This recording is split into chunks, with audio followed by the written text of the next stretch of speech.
지난달 26일 서울 상공을 침범한 북한 무인기 한 대가 당초 군이 밝힌 것과 달리 대통령실을 중심으로 설정된 비행 금지 구역까지 들어왔던 것으로 알려졌습니다. 군 측은 합동참모본부가 무인기 침범 이후 검열을 실시한 결과 비행 금지 구역인 P-73 북쪽 일부를 지나간 것으로 확인됐다고 설명했습니다. P-73은 대통령실과 국방부를 중심으로 한 반경 3.7km 구역으로 용산구와 서초, 동작, 중구 일부를 포함합니다. 합동참모본부는 오늘 이와 관련된 검열 결과를 설명할 예정입니다. 군은 그동안 국민들에게 북한 무인기가 비행 금지 구역이나 용산까지 들어오지 않았다고 여러 차례 강조했습니다. 특히 비행구역 침범 가능성을 제기하는 국회의원에게 군은 근거 없는 이야기, 강한 유감이라는 표현까지 써가며 부인했는데 결국 거짓말을 한 셈이 됐습니다. 엄지인 기자입니다.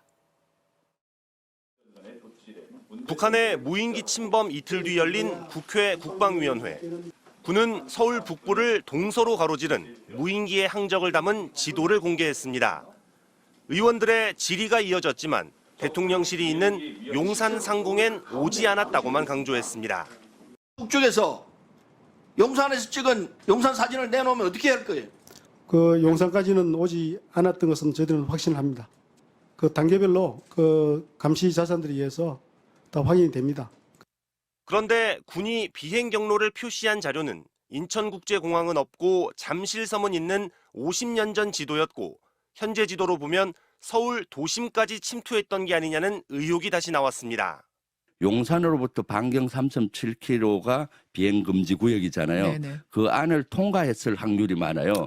군은 이때도 강한 유감이라는 표현까지 쓰면서 부인했습니다. 사실이 아닌 근거 없는 이야기에 대해서 강한 유감을 표명합니다.